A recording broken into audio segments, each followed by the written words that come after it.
Okay, today I'm with my grandson, my 9-year-old grandson Owen, and we're going to be shooting 4 rifles today. We're going to start with the 243, then we're going to move up to a 300 Win Mag, then we're going to a 375 H&H, and we're going to finish with a 458 Winchester Magnum. We're going to be shooting off the LP rifle rest with my brand new recoil system attached to it. And after we're done shooting stuff, then I'm going to go through a demo on the reason it works so well and what we did to design it. But anyway, we're going to start off with the 243. All the guns, none of them have any muzzle brakes.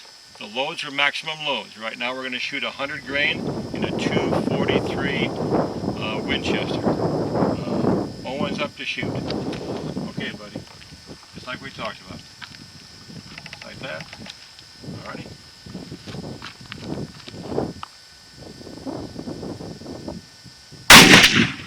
Stop right there. Okay, the next one up is a 300 Win Mag. We're going to be shooting this in a Ruger #1, and typically those can really give some pretty good recoil. It's a pretty sharp recoil. On this weapon here and stuff, I got a strap going across the receiver part, not the barrel, because Owen here, 9 years old, is just a little bit too hard for him to grip the front end of that 4-inch stock, so we want to make sure that we're perfectly safe. But anyway, there again, there's no muzzle brake. We have a 150 grain bullet, maxing the thing out as fast as we can go. Okay, little buddy, let's send it on down. Take your time. Very good. Okay. Remember your follow through.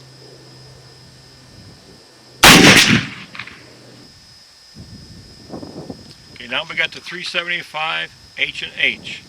And what we have here and stuff, I have a 270 grain bullet. Again, maximum velocity, no muzzle brake. And there again, I got a strap on the receiver.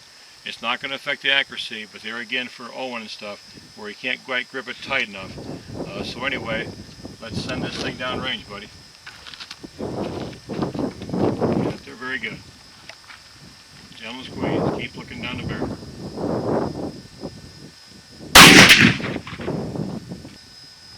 Alright, this time we got the big one, the 458 Win Mag. We have a 400 grain bullet in there. Again, we are talking maximum velocity. Again, the strap where it's not going to affect the accuracy. And we're ready to send one down range.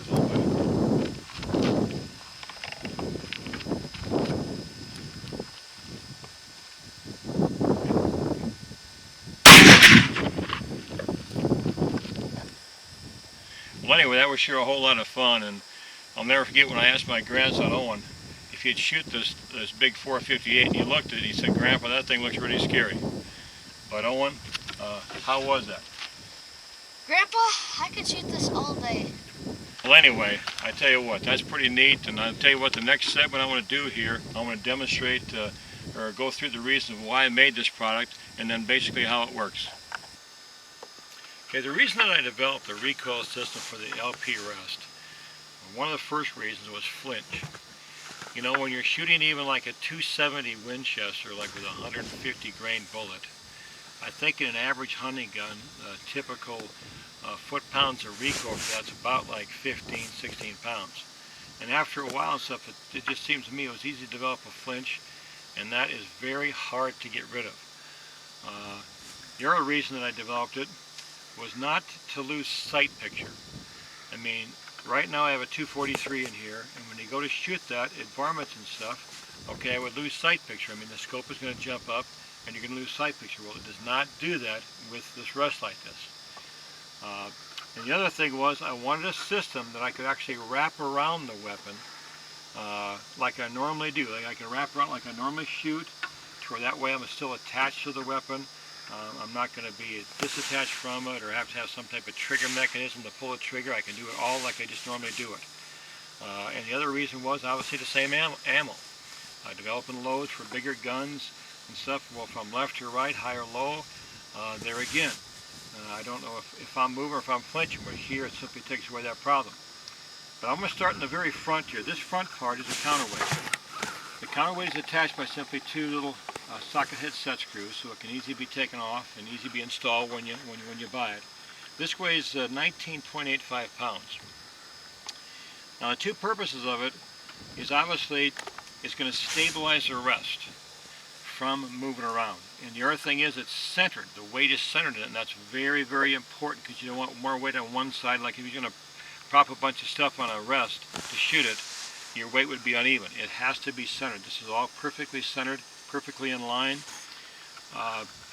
And the other thing is the weight's obviously going to help reduce recoil because it's more that the weapon obviously has to slide back. And when I move towards the back of this, the rest, with our recoil pad, I mean, this is where it's really is tremendous how this works. This is a sorbethane. This is a material that's an inch thick.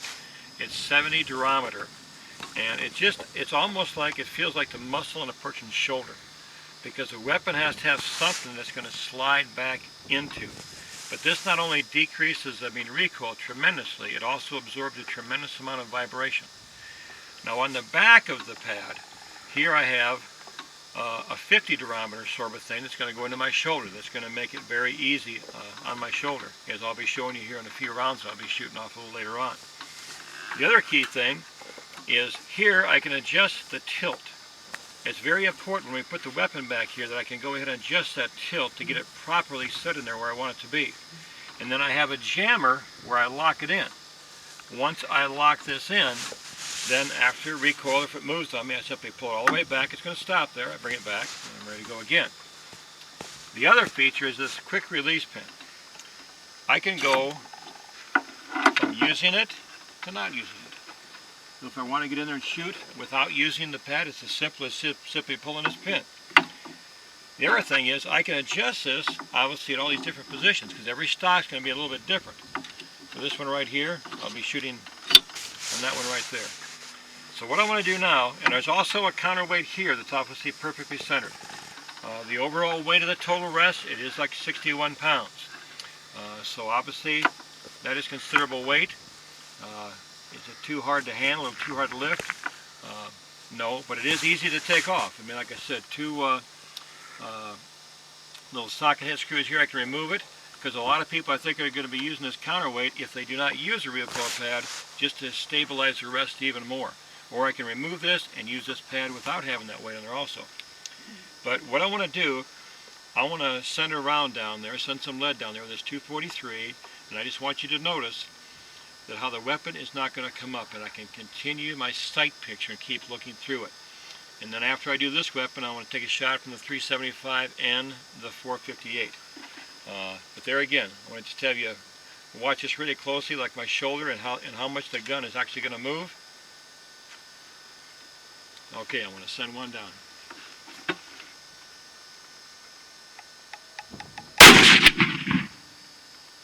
Now folks, that is so neat. When you can take your crosshair and you can keep in the target when you're shooting at it, I mean, to me, that's the really beauty of this here. And then obviously is the recoil. Like I said, there again, that sorbethane, I'm just so amazed at this product. Because like I said, it's just like your muscle in your shoulder. The weapon has to have something to go back in, because if it doesn't, you're going to break stocks. When I put big guns in here and stuff, I have no worry about that stock breaking or knocking out a scope or something, because it's got the cushion to go back into, and then obviously the rest of the stuff is going to move. So now we're going to take a break here. I'm going to put my 375 in there, and I'm going to show you a shot from the 375. Okay, I'm with my 375 H&H. The round that I got, we got 270 grain bullet, and it's totally maxed out as fast as we can push it down there. Now here again, before I put that in there, I'm going to take the weapon back. I'm going to take this, I'm going to turn it until I got this about perfectly where I want it. There again, I lock it in. Okay, then we're going to put this in here. We're ready to go. There again, now I want to just have you watch how much the weapon moves and what my shoulder does when I shoot this.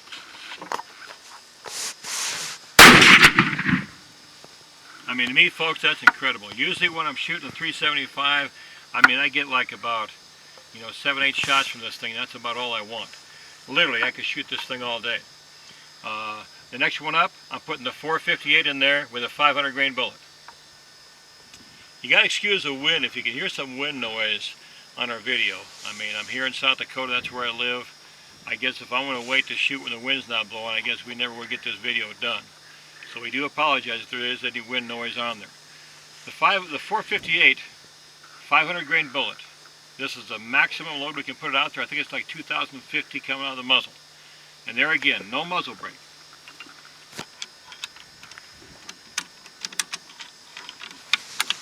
Okay.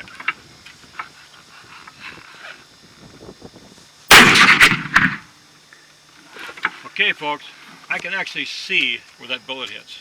I mean, to me, that is amazing, to be able to shoot a 458 and be able to see where the bullet hits. Now, typically, I do like using the strap that I had on there for my grandson to use. Because to me, I do like having it held down, and like I said, as long as I go across the receiver and not the barrel, we can do that, and not have any really super bad effect on accuracy. But anyway, that's the unit. Sure appreciate you giving me a call at 800-611-2164. And I guarantee if you have anything with recoil, or like I said, if you just want to go out and shoot something and be able to keep your crossers on the target, this product cannot be beat.